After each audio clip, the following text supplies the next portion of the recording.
Welcome to the Yerba Power Podcast, where we share the power of Yerba Mate with the world. I'm your host, Devin. This episode will honor Pope Francis, or Papa Francisco, a person that shaped the world today and how he is deeply connected to the history of Yerba Mate. El Papa is a figure who has left a mark on the Catholic Church and the world at large. Today, we're going to approach his legacy from a very personal and unique angle, his love for yerba mate and its fascinating connection to the Jesuit order. We'll explore how this humble South American beverage is tied to both the Pope's life and the Jesuit missionaries, whose impact on yerba mate culture still resonates today. Let's start with the man himself. Pope Francis, born Jorge Mario Bergoglio in Buenos Aires, Argentina. He was the first pope elected from South America and the first pope of the Jesuit order. Francisco was known for his down-to-earth demeanor, his love for simplicity, and yes, his frequent and public enjoyment of yerba mate, a drink that is particularly a national treasure in Argentina, Uruguay, and parts of Paraguay and Brazil. If you've seen photos of the Pope during his papacy, chances are you've seen him sipping from a gourd of yerba mate. Yerba mate is much more than a drink or a beverage. For Pope Francis, yerba mate is a part of his daily life, a symbol of his connection to his homeland and his people. But it's not just a drink, or any drink. It carries with it a rich history that intertwines with the very foundations of the Jesuit order, a connection that dates back centuries.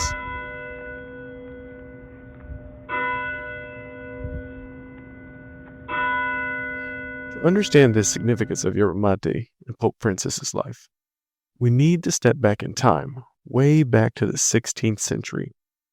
This is when the Jesuits, a Catholic religious order founded by Ignatius of Loyola in 1540, first arrived in South America. The Jesuits were not just missionaries, they were also pioneers in agriculture, education, and social justice. Now, why does that matter to yerba mate? Well, the Jesuits quickly realized that yerba mate, a native plant of the region, had been used by indigenous groups for centuries as a stimulant and medicinal drink. The Jesuits, in their often complex relationship with the indigenous communities, began cultivating yerba mate in Guarani territories, now parts of modern-day Argentina, Paraguay, and Brazil, and introduced it to the European world. In fact, the Jesuits played a pivotal role in commercializing yerba mate. They developed large-scale plantations of the plant with the help of indigenous labor and turned it into an export product for the European market. The Jesuits not only grew yerba mate in vast quantities, but they also refined the process of making it into the familiar mate tea that we drink today. But there's an even deeper connection here.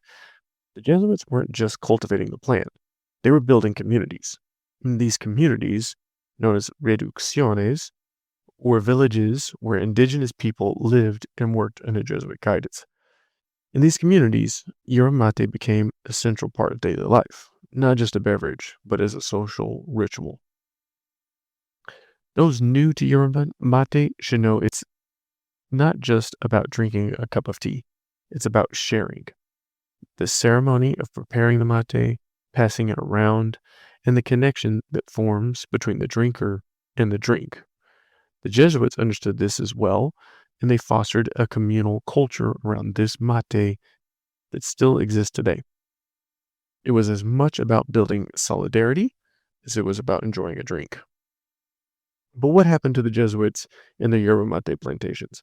Well, in the 18th century, the Jesuit order was expelled from South America, or the Spanish territories, and with them went many of the missions, their agricultural innovations, and yes, the yerba mate plantations. However, their legacy lived on. The production and consumption of yerba mate continued, and after the Jesuits left, local communities took over the cultivation, continuing the traditions they had started. Now, fast forward to the 20th and 21st centuries, and you'll find yerba mate as a symbol of cultural identity and community in South America. something that Pope Francis, with his strong roots in Argentina, carried with him into his papacy. So why is it significant that Pope Francis drank yerba mate? Well, aside from his personal connection to the drink, yerba mate also symbolized the values that were central to his life and papacy, values that mirrored those of the Jesuit order: solidarity, social justice, and humility.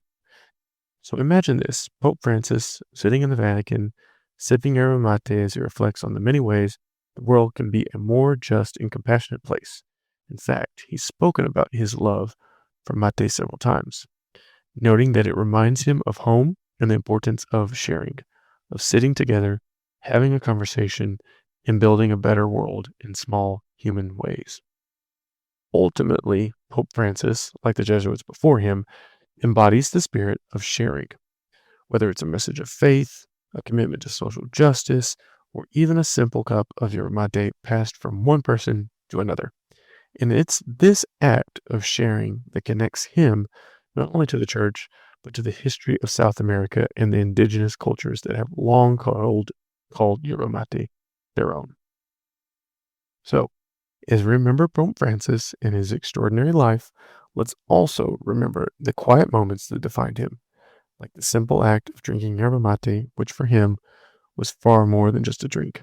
It was a connection to his roots, the Jesuit tradition, and to the very spirit of community that he preached about during his papal reign. Thank you for tuning in to today's episode.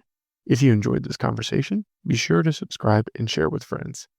And next time you sip on some yerba mate, take a moment to think about the long history behind that humble gourd.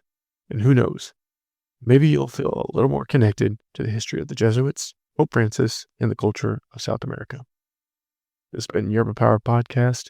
Until next time, stay curious, grow an adventure, and enjoy the journey.